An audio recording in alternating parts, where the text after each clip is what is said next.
Going beyond the headlines.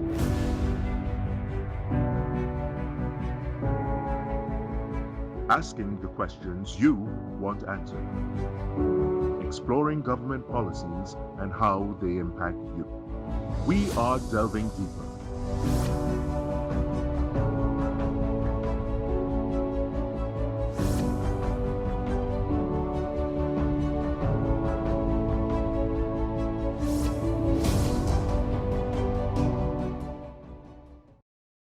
Good evening and welcome to Delving Deeper. I'm your host, Kimberly D'Souza. Joining us this evening is the newly appointed president of the Prisons Officers Association, Mr. Gerard Gordon. Mr. Gordon, good evening. Hi, good afternoon, Kimberly. Thank you so much for joining us. It's a pleasure. So I want us to start first with the mandate of the association. Generally, the mandate of the association is to be the recognized negotiated body on behalf of the prison officers and also to represent them in matters, both internal and external, that arise out of their lawful duty. Now, I know that the appointment is for a 3-year term. Yes, it right? is. What sort of vision do you have, or what do you hope to accomplish while president of the association? Well, you know, the prison service and officers work in a very challenging environment. Not only that, it's an environment that needs people who know what it's about, know the rules and regulations that guide them, so that they are better able to navigate same. So generally, my mandate for the next 3 years is going to be grounded and surrounding educating the membership and building them up even more than they possibly think they are to address the challenges that we currently face in the environment in which we work. Now, Mr. Gordon, over the years, we've heard complaints from both inmates and, of course, prisons officers about what happens behind the walls, particularly the conditions. What is the association doing to address or mitigate these issues? Well, this even adds to the challenge. One would have to understand that the Prison Officers Association does not have control over the environment in which we and our members work. The challenge with that is everyone who has the power and ability to change that environment is not in the environment. So we have to continue to look at working with our stakeholders, the Minister of National Security, even the Commissioner to a particular degree, but even he is limited, because when you look at the releases and just how generally prisons is treated, the fact of the matter is that we don't take care of boxes, containers, inanimate objects. We treat with the lives of human beings, citizens who would have run foul of the law. And so in treating with that environment, that infrastructure, I don't think over the years that the powers have been recognized the strength there is in having an environment that is purpose-built, an environment that is structured to lend to the efficiency and the effectiveness of our mandate. It's no longer just about holding and treating. You would understand, I'm sure you would have heard, there's a big rehabilitative trust. We're talking about moving from prisons to corrections. And the fact of the matter is that I currently work at Port of Spain Prison. Port of Spain Prison is 200 years old and more. Carrera is even older. When you look at the newest facility, the maximum security prison, it is wrought with challenges surrounding infrastructure and infrastructural deficiencies.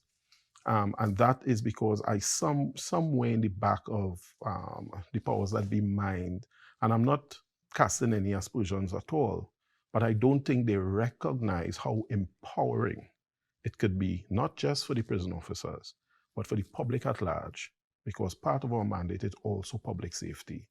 And these conditions that both the inmates live in and officers work in for these protracted periods of time does not lend to us truly being able to serve the public of Trinidad and Tobago as we would like to.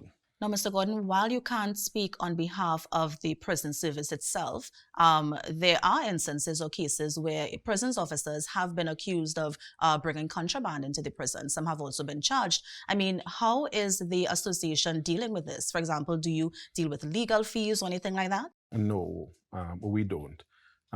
As an organization, through our constitution, we can only address matters that arise out of the prison officer's legal and lawful duty. I don't see someone attempting to bring in any prohibited or unauthorized article being part of their lawful duty and responsibility. So no, we give no support as it relates to that, especially financial support or even legal support where those things are concerned.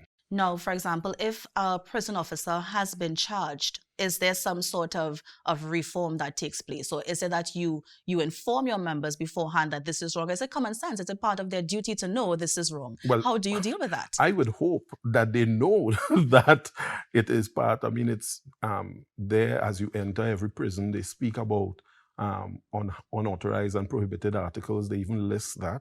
I was part of a team who worked with the then Attorney General, Mr. Alwari, and we went through and made some amendments as it relates to what is trafficking, itemizing the items that are prohibited and unauthorized. There were some changes as it relates to the fines and penalties surrounding the practice.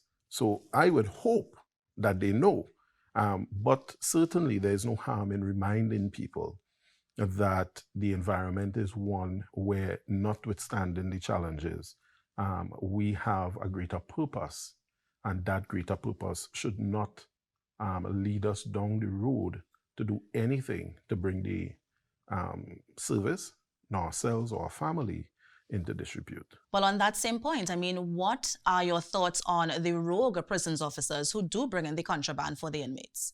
My thoughts are this. You know, there seems to be so much focus, and I think rightfully so, because people recognize how important our role and responsibility is and the service that we provide to the country at large. But I will say that it's a very small percentage of officers. And the proof is in the pudding. And when I say the proof is in the pudding, one only has to look at any other correctional institution. Pick anyone of the Caribbean, South America, Central America, the United States, Europe, and you would see that they struggle with the same exact issues surrounding contraband. Now, the thing is, contraband does not only enter the prison through officers or rogue officers. You know, somehow in Trinidad and Tobago, we believe you'll hear people ask, so how it reach in? The fact of the matter is they toss things in. Right in Port of Spain prison, they're continuously tossing things over the wall. We have an issue with drones now being used to drop things off. The thing about it is that I know as a service, we continue to try our best to mitigate those challenges and what is happening around us. But as it relates to rogue officers, it's in the minority. As it relates to that, it's not the majority at all. No, while it might be in the minority, it does exist. And Of so course. is there any relation between the prison attacks that we're seeing and a prisons officer either bringing in or not bringing in that particular contraband for the inmates? I know that it is, for the public at least, you know, it is something that sounds good. But the reality is, we have human beings, citizens locked up. We didn't bring them there. They are brought to us. We didn't give them their sentence. That was given in another place. Anybody who is held anywhere, in this case against their will, because no one wants to be locked up, they are going to try and maintain some semblance of their civil liberties. You can't stop that. And we know the mother, the necessity is the mother of all invention. So when you see some of the things that, ingenious ways that they attempt to hide contraband and whatnot, I truly believe it's not linked to the murders, because they don't murder rogue officers. They murder good officers. And I'm not saying, of course, in the prison, it's not a perfect situation. Everyone at some point or the other is frustrated with the situation. There's poor lighting, poor ventilation. The meals probably may not be at the best. And so, or you may have gone to court virtually and you didn't like what happened that particular day. And then there's an officer who comes in and tells you, put your shirt in your pants, or you need to go into your cell, or you need to move that from there, or they come and they search your cell and they take the unauthorized or prohibited article. They then become the enemy because they are standing in the way of that civil liberty that you want to maintain. So over the years, what has happened, they try to link it to trafficking, and I have a totally different view. While I was General Secretary, about 4 years ago, I sat as General Secretary for 2 consecutive terms, 6 years. And I felt as if no one cares for prison officers. And, they somehow we are put into the same mold as the people who we keep and treat. So there is no real differentiation when they see you. So it's like all of them, and them, and them, and them, and the other. But the fact of the matter is that it takes a really dedicated and special individual to be a prison officer. I don't care what nobody tells me. This year is my 25th year there, and I am telling you, some of the things that you see, some of the people you have to interact with, some of the things that you have to do to maintain security and whatnot, it is an alien environment. And that alien environment, through bringing that sense of frustration. And remember, these are, as we just say in the prison, none of these guys were locked up for selling dinner mint in front of the church on a Sunday morning. Some of these people have committed murders in broad daylight. Other people have, you're talking robbery with violence. So when you talk about how they see and value lives, the life of a prison officer to some of them is nothing. They would kill you to send a message, as has happened a number of times over the years. So when you talk about, let's just say, let's play a game. Let's just say we are able to wave a magic wand and magically in the morning, there's no contraband whatsoever in the prison. Do you think the murders are going to stop? The attempts on officers' lives are going to stop? Certainly not. They may not use a phone, as has happened in the past. Sometimes through the visit, they would give information. They speak in code. So even if an officer is listening, when they say certain key words, the person who they are talking to knows what they're talking about. And they will operationalize that request. And sometimes by the time you are able to get the intelligence and move on it, it's too late. The fact of the matter is that the type of support that the entire prison service requires, we don't get. And it is sad. It is demoralizing. And you are left feeling that, as I said before, no one truly cares because they don't want to understand. And I feel that if people really open their minds and their heart and really look at what happens with a prison officer on a day-to-day basis, you are leaving your home, you're leaving your family, you are coming into this enclosed place, they close the gate behind you, you are locked in there, you're working at 24 hours, or you may be working main shift from morning to evening, there's an emergency, something happens, you don't know what you're going to run in and meet, and you are outnumbered. And the fact of the matter is that, and this is why I always say, prison officers need a different type of attention. I am sure 99% of officers suffering from PTSD. When you work with somebody today, you leave and you go home and you're watching the news and you hear there was a murder when they killed Nigel Jones with his daughter. When you see those, I get a bit emotional about that. But when you see those kind of things happen, you're a prison officer too. You have friends, 25 years service. I have friends in the service. Some of them is the longest friendships that I've had. And when these people are gunned down, murdered, you are left feeling an emptiness. But guess what? You come to work, the next duty, you feed the inmates, you make sure they get the entitlement, programs continue as usual. and no one is addressing some of the deep-seated hurts that officers have. And on the backdrop of that, they ball us in with everybody. Is everyone working in the prison? No. You see, when they fight in crime, and there's this focus on the police, and rightfully so, but police business is not crime reduction. It's crime suppression. The only people who treat with the minds and hearts of inmates is prison officers. When they come to us, could you read? Could you write? We teach them to read and write. There are people who came into the prison, they have probably more passes than me and you combined. They do their degree, they involve in art. There's so much happening in that, that little community. And who's the driving force in that? The prison officer. Yes, I would admit it could be a very harsh and violent environment, but that is not the norm. That is not an everyday occurrence. And being human means, and they say to err is to be human, or to be human is to err, but we don't have the luxury, as I often say, as everyone else, because when we make mistakes, those mistakes could turn out to be deadly. But Mr. Gordon, I have a question for you. Why? For example, you've been a prison officer for over 20 years, right? Yes. You've been general secretary for 2 terms. And here you are as president of the association. Yes. You mentioned you had family. You got emotional when you mentioned a colleague that got shot, and other colleagues, of course, who would have gone before him. Why do you get up every single day, still put on your uniform, and go to the prison? If I tell you something, when you first get into the job, remember, there are no prison officer toys.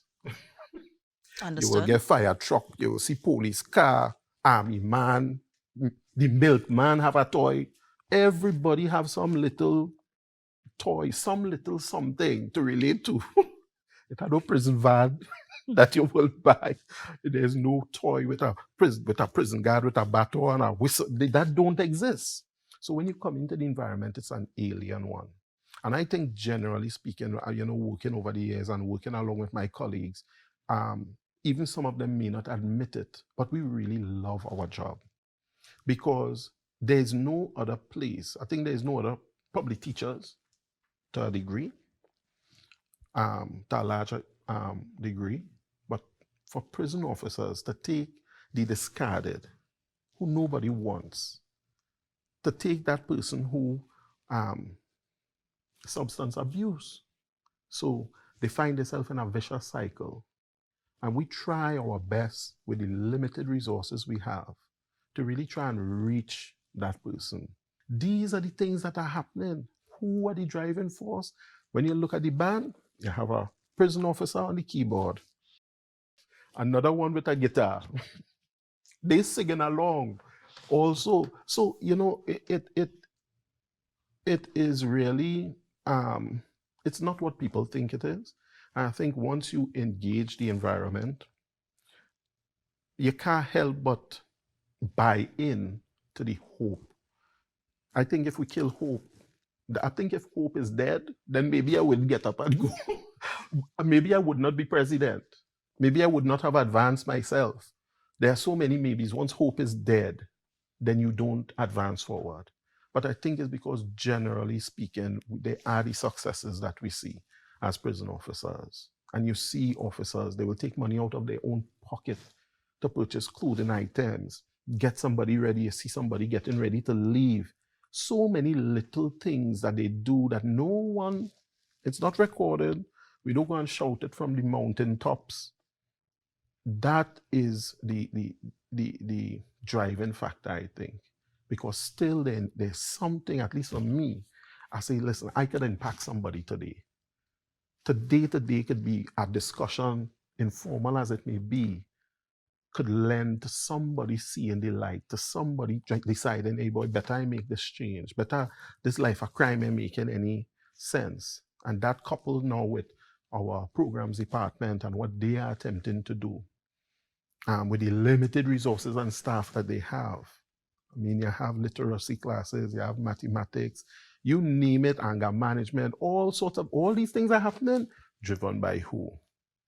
Not Casper, the prison officer. So then what does the public need to understand, or how will the public understand exactly the work that's being done behind the prison walls? Do we need more public education campaigns? Do we need more sit-downs like this? I mean, how will people know? I think we need, there is outreach that happens, because I know that we do those career days. They would go out to certain career days. But I think generally speaking, we need to open up the prison in the manner of demystifying some of the myths.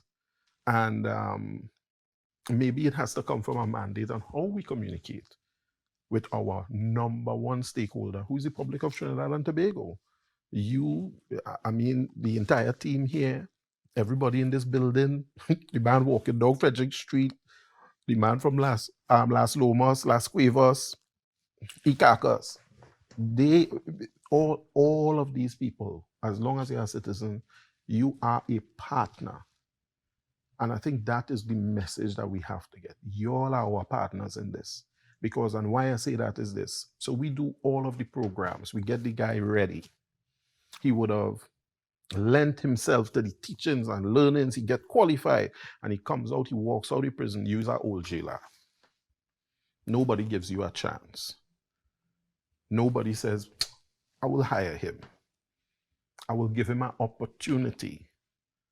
And so some of them, you see, they get into the revolving door, not because they just love crime, but if I know doing a particular thing could feed me, you are not feeding me. That is why I was saying about how we are resourced. We really need an aftercare program. We don't have one. We have Vision and a Mission, who's trying their best. And they have a setup and a program that they use. But as a matter of state policy, in understanding the psychology of the incarcerated person, understanding how some people could become institutionalized, that the only place they matter is in the prison. But once they come out, no one cares. Who is you? But you make jail. Go from here. What are you doing here? We use our old jailer. So that is why I say the outreach is important to place us in a position to truly work together with the public. And even when I go back to like the Prison Officers Association, we have some long-standing relationships with corporate Trinidad and Tobago. We have the longest running group health plan. That is not something people talk about. We have relationships with tire shops and groceries and bookstores, because we do a whole lot of programs throughout the year to try and lighten the load, if we could say that, for the prison officer.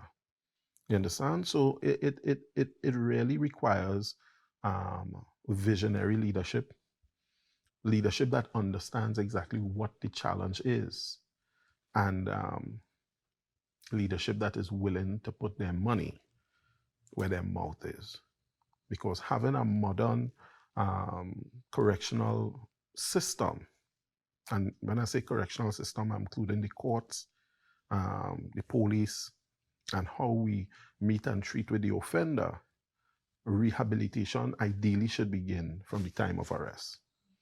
And that is the type of direction that we need to go into the future. Yeah.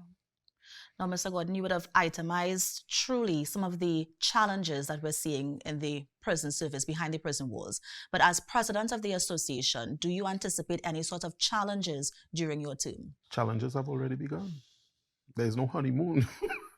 I'm in the hot seat and I have a big head. So they say heavy is the head that wears the crown. So there's a big crown with big problems. We have challenges as it relates to promotion. We have challenges, one would know, currently we are before the Special Tribunal of the Industrial Court. And I told them unceremoniously we were placed there. There are challenges to how it is we do things. Being the recognized bargaining body comes with a lot of responsibility and a lot of know-how.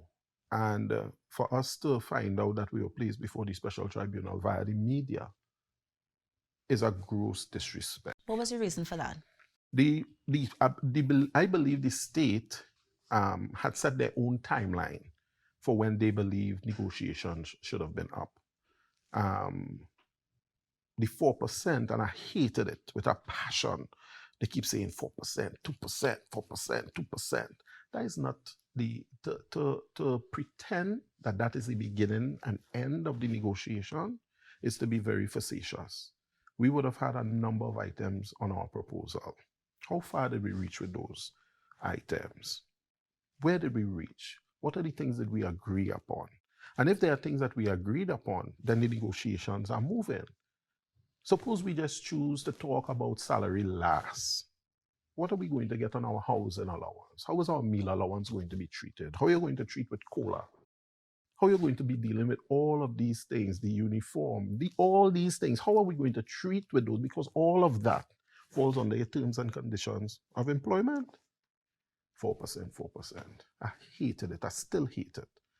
So for me, moving forward, they have placed us there. We are engaged in the process. I think that as a nation, we have come too far to treat especially this particular class of worker that way. And you know, a lot of people don't understand that we can't shut down the jail. We can't protest.